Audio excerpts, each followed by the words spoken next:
जय हिंद एवरीवन। आप पूरे भारत में किसी भी राज्य से हो, चाहे मेल हो चाहे फीमेल हो, अगर आप इंडियन आर्मी रिटन की तैयारी कर रहे हो तो ये वीडियो आपके लिए इंपॉर्टेंट होने वाला है। इससे पहले मैं 2 क्लास करा चुका हूं और दोनों क्लास में सिर्फ जीके का प्रश्न बताया हूं। 30 को जीके का प्रश्न बता चुका हूं और इस वीडियो में भी 15 को जीके का प्रश्न बताऊंगा। आज आप लोगों का 45 को जीके का प्रश्न हो जाएगा, ठीक है ना। तो सारा प्रश्न आप लोगों को अपने कॉपी में लिखते जाना है, क्योंकि संडे को आप लोगों का टेस्ट कराया जाएगा।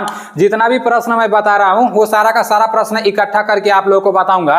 देखो, जितने लोग हमसे जुड़े रहेंगे ना, हमारा जिम्मेदारी रहेगा उन लोगों को याद कराना। आप लोग सिर्फ हमसे जुड़े रहना और हमारे बातों को ध्यान से सुनना, क्योंकि कुछ लोगों को तो सिर्फ सुनते सुनते याद हो जाता है। और आज के इस वीडियो में जितने भी प्रश्न लिए गए हैं इंडियन आर्मी जीडी के पेपर में पूछे गए थे, वही सारे प्रश्न लिए गए हैं। कुछ ऐसे प्रश्न है जो उनसे मिलते जुलते प्रश्न है। तो आप लोग ईमानदारी पूर्वक से पूरा वीडियो देखना और पूरा वीडियो समाप्त होने के बाद लास्ट में ईमानदारी पूर्वक से कमेंट करके बताना कि 15 प्रश्न में से आपका कितना प्रश्न सही हुआ है, ठीक है ना। और शाम को 7 बजे आपका मैथ का क्लास चल रहा है, बीसू सर चला रहे हैं, तो आप लोग चैप्टर वाइज क्लास करना, ठीक है ना। रेगुलर शाम को 7 बजे मैथ का क्लास अपलोड हो जाएगा। अभी लाइव नहीं चल रहा है, तो हमारे कुछ साथी लोग कमेंट किए थे कि भाई लाइव क्लास कराओ, तो टेंशन ना लो। अभी ये जो वीडियो बन रहा है ना, ये वीडियो मोबाइल से बन रहा है, लेकिन कैमरे से जब वीडियो बनना चालू हो जाएगा तो लाइव आप लोगों को मैं पढ़ाने लगूंगा और बीसू सर भी पढ़ाने लगेंगे, ठीक है ना। और आप लोगों के लिए वैसे नहीं ये प्रश्न बनता है, इसके पीछे का राज सिर्फ हम लोगों को पता है। आप लोगों को तो सिर्फ क्वेश्चन मिलता है, ऐसा नहीं कि उसी तरह कोई भी प्रश्न यहाँ पर लिख देते हैं और उसी तरह से आप लोगों को बता देते हैं। भाई पूरा दिन रात एक करना पड़ता है, बहुत ज्यादा मेहनत लगता है यार। मतलब 1-1 बज जाते हैं, 2-2 बज जाते हैं ये क्वेश्चन बनाने में, और मतलब पढ़ाई करने में ना भाई 3-3 बज जाते हैं, सुबह हो जाता है। तो इसके पीछे बहुत ज्यादा मेहनत लगता है। इसको आप लोग हल्के में ना लेना, सीरियस होकर पढ़ाई करना। आप लोग हम लोगों पर भरोसा करके अगर पढ़ाई करोगे ना तो आप लोग का इंडियन आर्मी का पेपर जरूर निकलेगा। मेरा भी इस साल इंडियन आर्मी का पेपर निकला हुआ है और दौड़ बाकी है, तो दौड़ भी मैं मारूंगा। अंदर कॉन्फिडेंस होना चाहिए, आप लोग के अंदर भी होना चाहिए, ठीक है ना। तो अपने क्लास की तरफ चलते हैं। सबसे पहला प्रश्न है कि शीतकालीन खेलो इंडिया 2022 गेम कहां हुआ था। आपके सामने 4 ऑप्शंस है, गुजरात, सिक्किम, अरुणाचल प्रदेश और जम्मू कश्मीर। इसका राइट आंसर क्या हो जाएगा? इसका राइट आंसर जम्मू कश्मीर होगा। Jammu Kashmir is right answer. शीतकालीन खेलो इंडिया 2022 गेम कहां हुआ था? जम्मू कश्मीर में हुआ था।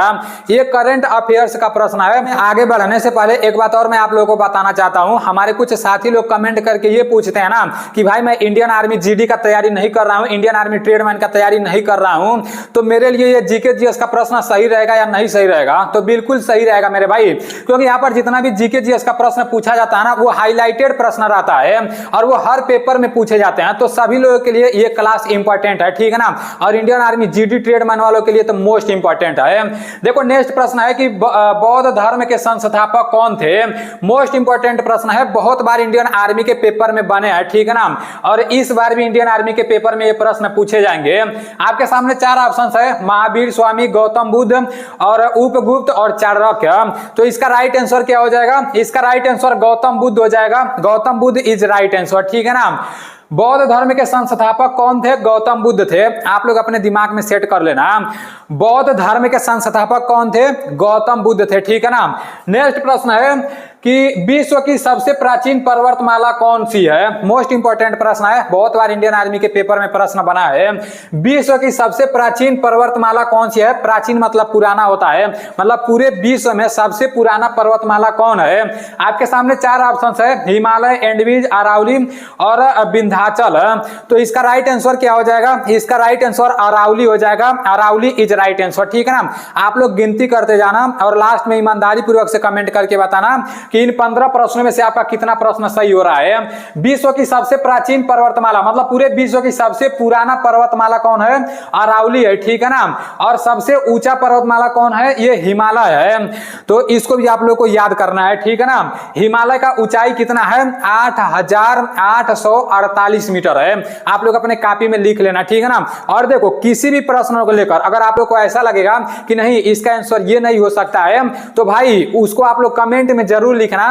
हो सकता है मेरे बताने में, मेरे बोलने में, जैसे मान लो आप लोग के सामने से मैं कभी क्लास नहीं लिया हूं तो हो सकता है बोलने में कुछ मिस्टेक हो जाए, तो आप लोग ये नहीं सोचना, जैसे आपके दिमाग में जो चलेगा ना उसको कमेंट में बता देना। जैसे ये नहीं सोचना कि भाई इसका आंसर तो ये होगा, यहाँ पर तो गलत बताया जा रहा है, तो उसी को मानकर नहीं चलना, ठीक है ना। थोड़ा बहुत मतलब कभी कभी मिस्टेक हो जाता है तो उसको कमेंट में बता देना। अगले वीडियो में उस क्वेश्चन को लेकर मैं कई बार बताऊंगा और वो हमेशा के लिए याद हो जाएगा, ठीक है ना। नेक्स्ट प्रश्न है कि कर्णम मल्लेश्वरी का संबंध किस खेल से है। देखो करंट अफेयर्स का प्रश्न है, मोस्ट इंपोर्टेंट प्रश्न है। कर्णम मल्लेश्वरी का संबंध किस खेल से है। आपके सामने 4 ऑप्शन है, कुश्ती, कबड्डी, भारोत्तोलन और हॉकी। कर्णम मल्लेश्वरी का संबंध किस खेल से है, ये भारोत्तोलन हो जाएगा, ठीक है ना। भारोत्तोलन इज राइट आंसर। नेक्स्ट प्रश्न की तरफ चलते हैं। आपका नेक्स्ट प्रश्न है कि वर्तमान में लोकसभा के कुल कितनी सीटें हैं। वर्तमान में लोकसभा के कुल कितनी सीटें हैं। पहला दिन जब मैं आप लोग का जीके का क्लास कराया था उस दिन भी मैं आप लोग को यह प्रश्न बताया था, लेकिन उस दिन मैं राज्यसभा के बारे में बताया था। आज मैं लोकसभा के बारे में आप लोग को बता रहा हूं। वर्तमान में लोकसभा में कुल कितनी सीटें हैं। आपके सामने 4 ऑप्शन है, 543, 545 और 550 और 245 है। इसका राइट आंसर 543 हो जाएगा। 543 इज राइट आंसर, ठीक है ना। वर्तमान में लोकसभा में, लोकसभा जब भी आ जाएगा ना तो आप लोग जान जाना कि 543 सीटें हैं वर्तमान में, और राज्यसभा में कितना है, 245 है, ठीक है ना। नेक्स्ट प्रश्न की तरफ चलते हैं। नेक्स्ट प्रश्न है ज्ञानपीठ पुरस्कार सर्वप्रथम किसको मिला था। ज्ञानपीठ पुरस्कार सर्वप्रथम किसको मिला था। आपके सामने 4 ऑप्शन है, गोविंद शंकर कुरूप, विनोबा भावे, सोमनाथ शर्मा और रविंद्रनाथ टैगोर है। तो इसका राइट आंसर गोविंद शंकर कुरूप हो जाएगा, ठीक है ना। ज्ञानपीठ पुरस्कार सर्वप्रथम, सबसे पहले ज्ञानपीठ पुरस्कार किसको मिला था, तो आपका पहला राइट आंसर हो जाएगा गोविंद शंकर कुरूप को, ठीक है ना। नेक्स्ट प्रश्न की तरफ चलते हैं। आपका नेक्स्ट प्रश्न है कि भारतीय मुद्रा को चिन्ह रुपया कब दिया गया था। जैसे हम लोग का जो रुपया है, जैसे मतलब हर देश का कोई ना कोई जैसे मुद्रा जो होता है ना, तो जैसे हम लोग का जो मुद्रा है उसको रुपया से जानते हैं, तो ये चिन्ह कब मिला था। आपके सामने 4 ऑप्शन है। पहला है 2008, 2010, 2009 और 2011। तो इसका राइट आंसर 2010 हो जाएगा। मोस्ट इंपोर्टेंट प्रश्न है, सभी लोगों को पता होना चाहिए। भारतीय मुद्रा को चिन्ह रुपया कब दिया गया था, तो ये 2010 हो जाएगा। 2010 इज राइट आंसर, ठीक है ना। देखो मैं आप लोगों का ज्यादा टाइम नहीं बर्बाद करता हूं, जैसे इतना फास्ट मैं आप लोगों को इसलिए पढ़ाता हूं ना, 10 से 15 मिनट बस आप लोगों को टाइम देना है। और इतना मैं जैसे आज तो सिर्फ 15 को जीके का क्लास करा रहा हूं, लेकिन आज भी मैं सोचा था कि 30 को आप लोग का जैसे क्लास में 30 प्रश्न रहेंगे, 15 को जीके के रहेंगे और 15 को जीएस के। लेकिन जीएस के प्रश्न अभी इकट्ठा नहीं हो पाए हैं, जैसे इकट्ठा करने में काफी ज्यादा मेहनत लगते हैं। अब मान लो सारा प्रश्न नहीं ना उसी तरह नहीं ना आप लोगों को प्रश्न दे दें, तो अभी आज इकट्ठा नहीं हो पाए हैं, इसलिए जीएस का क्लास नहीं हो पाएगा। लेकिन कल मैं कोशिश करूंगा कि 15 प्रश्न जीके का भी रहेगा और 15 प्रश्न जीएस का भी रहेगा। और मैथ तो आप लोग का चल ही रहा है, और इंडियन आर्मी जीडी में और ट्रेडमैन में 5 गो रीजनिंग का प्रश्न बनता है और बहुत आसान बनता है। जो बंदा रीजनिंग तनको नहीं पढ़ा, थोड़ा सा भी नहीं पढ़ा रहेगा ना, वो भी रीजनिंग का पूरा कर लेगा।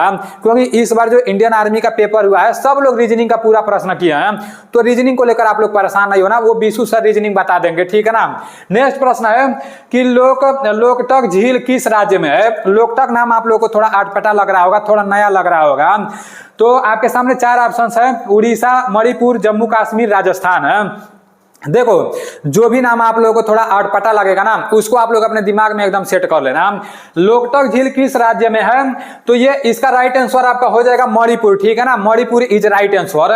लोकटक झील मणिपुर में है। नेक्स्ट प्रश्न की तरफ चलते हैं। नेक्स्ट प्रश्न है आराम हराम है का नारा किसने दिया था। आराम हराम है का नारा किसने दिया था। आपके सामने 4 ऑप्शन है, पंडित जवाहरलाल नेहरू, महात्मा गांधी, भगत सिंह और सुभाष चंद्र बोस है। आराम हराम है का नारा किसने दिया था। नारा से एक प्रश्न जरूर बनता है, तो सभी नारा के बारे में आप लोग को याद होना चाहिए, ठीक है ना। हमारे कुछ साथी बोल रहे थे नीलेश भाई ये जो जीके जीएस का क्लास करा रहे हो तो मतलब ये चैप्टर वाइज कराओ, एक चैप्टर से जितना प्रश्न बनता है वो सारी चीजें बता दो, तो टेंशन ना लो मेरे भाई। अभी आप लोग का इसी तरह से चलेगा, लेकिन सारी चीजें चैप्टर वाइज होंगी। प्रश्न इकट्ठा करने में बहुत मेहनत लगता है, बहुत टाइम लगता है, तो आने वाले समय में सारी चीजें इकट्ठा आप लोग को मिलेंगी, ठीक है ना। आराम हराम है का नारा किसने दिया था, तो ये पंडित जवाहरलाल नेहरू जी ने दिए थे, ठीक है ना। पंडित जवाहरलाल नेहरू जी ने आराम हराम का नारा दिए थे, अपने दिमाग में सेट कर लेना, ठीक है ना। और यहाँ पर आ गया महात्मा गांधी। तो महात्मा गांधी का सबसे फेवरेट नारा क्या था? करो या मरो, ठीक है ना। महात्मा गांधी का सबसे फेवरेट नारा क्या था? करो या मरो, जो कि काफी ज्यादा जुनून भर देता है अंदर। करो या मरो, आप लोग इसका मतलब सोच कर देखना। अब यहाँ पर भगत सिंह दिया है, तो बहुत सारे लोग इंकलाब जिंदाबाद बोलते रहते हैं। तो भगत सिंह कौन नारा दिए थे? इंकलाब जिंदाबाद, ठीक है ना। और ये सुभाष चंद्र बोस जी नारा दिए थे दिल्ली चलो, ठीक है ना। दिल्ली से भी बहुत सारे प्रश्न बनते हैं। दिल्ली किस नदी के किनारे बसा हुआ है? यमुना नदी के किनारे बसा हुआ है। कल भी मैं आप लोगों को बताया था, तो आप लोग अपने दिमाग में बैठा लेना, ठीक है ना। दिल्ली किस नदी के किनारे बसा हुआ है? यमुना नदी के किनारे बसा हुआ है। नेक्स्ट प्रश्न है, ग्रैंड मास्टर शब्द किस खेल में प्रयोग होता है? ग्रैंड मास्टर शब्द किस खेल में प्रयोग होता है? खेल से भाई प्रश्न बनते हैं, तो ये सारा प्रश्न आप लोगों को पता होना चाहिए। आपके सामने 4 ऑप्शन है, हॉकी, बेसबॉल, फुटबॉल और शतरंज। तो ग्रैंड मास्टर शब्द किस खेल में प्रयोग होते हैं? शतरंज में, ठीक है ना। शतरंज इज राइट आंसर। नेक्स्ट प्रश्न की तरफ चलते हैं। आपका नेक्स्ट प्रश्न है, अंतरिक्ष में जाने वाली विश्व की प्रथम महिला कौन थी?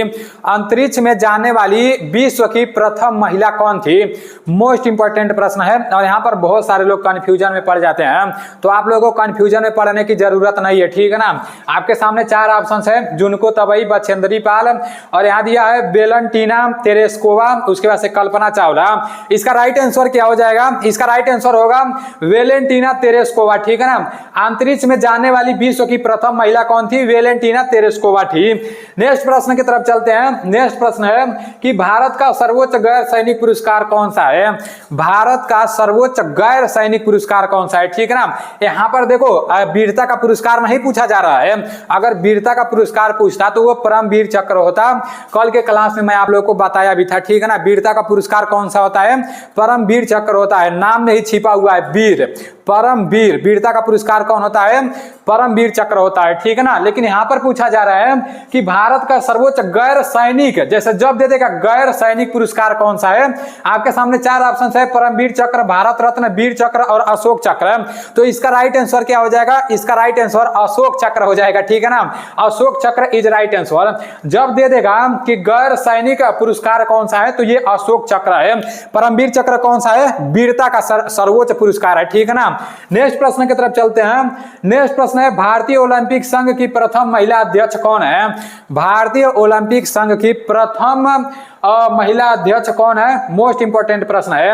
आपके सामने 4 ऑप्शन है, नीति अंबानी, पीटी उषा, कर्णम मल्लेश्वरी और अंजू बीबी जॉर्ज। तो इसका राइट आंसर पीटी उषा हो जाएगा। PT Usha is right answer. अभी कर्णम मल्लेश्वरी के बारे में मैं आप लोगों को बताया हूं ना, अभी यहां पर बताऊंगा, तो आप लोग खोजोगे नहीं। उससे बढ़िया आप लोग वीडियो बैक करके देख लेना कि कर्णम मल्लेश्वरी के बारे में मैं आप लोगों को क्या बताया हूं। भारोत्तोलन से संबंध है, पीछे करके देख लेना, ठीक है ना, क्योंकि मोस्ट इंपोर्टेंट प्रश्न है। नेक्स्ट प्रश्न है कि जियो 5G शुरू करने वाला भारत का पहला राज्य है। अभी देखो, जियो 4G चल रहा था, सबसे पहले तो जियो 2G चल रहा था। जियो का नहीं मतलब 2G चल रहा था, फिर 3G चला, फिर 4G चला, अभी 5G चल रहा है। तो जियो 5G शुरू करने वाला भारत का पहला राज्य कौन सा है? आपके सामने 4 ऑप्शन है, उत्तर प्रदेश, गुजरात, मध्य प्रदेश और महाराष्ट्र। तो इसका राइट आंसर क्या हो जाएगा? इसका राइट आंसर गुजरात हो जाएगा, ठीक है ना। जियो 5G शुरू करने वाला भारत का पहला राज्य कौन सा है? गुजरात है। Gujarat is right answer. आप सभी लोग जियो का मोबाइल तो बहुत बेहतरीन तरीके से चलाते होंगे, तो जियो 5G शुरू करने वाला भारत का पहला राज्य कौन सा है? गुजरात है। गुजरात का राजधानी कहां पर है? तो गुजरात का राजधानी गांधीनगर है, ठीक है ना। और गुजरात के मुख्यमंत्री कौन है? गुजरात के मुख्यमंत्री भूपेंद्र पटेल जी हैं, ठीक है ना। तो उसको भी आप लोगों को याद करना है।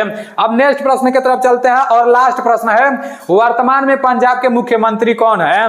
वर्तमान में पंजाब के मुख्यमंत्री कौन है? आपके सामने 4 ऑप्शन है, भगवंत मान, अरविंद केजरीवाल, हेमंत बिस्वा शर्मा और सुखविंदर सिंह सुक्खू। इसका राइट आंसर क्या हो जाएगा? देखो भाई, मुख्यमंत्री से, राज्यपाल से ये सब प्रश्न बनता है, तो इसको आप लोग को याद करना पड़ेगा। वर्तमान में पंजाब के मुख्यमंत्री कौन है? ये भगवंत मान जी हैं, भगवत मान इज राइट आंसर, ठीक है ना। और ये अरविंद केजरीवाल कहाँ के हैं? दिल्ली के हैं। दिल्ली किस नदी के किनारे बसा हुआ है? दिल्ली यमुना नदी के किनारे बसा हुआ है। दिल्ली के बारे में तो मैं आप लोग को याद करा ही कर छोड़ूंगा। और ये जो है हेमंत बिश्व शर्मा, तो देखो अपना रेसर सैदुल भाई कहाँ का रहने वाला है, याद कर लेना, याद करने का ट्रिक बता रहा हूँ। रेसर सैदुल भाई आसाम का रहने वाला है। और आसाम के मुख्यमंत्री कौन है? हेमंत बिश्व शर्मा है, ठीक है ना, हेमंत बिश्व शर्मा है। और देखो आसाम का राजधानी कहां पर है? दिसपुर है। अब आपका पूरा का पूरा समाप्त हो गया है, ये मैं आपके लिए छोड़ रहा हूं।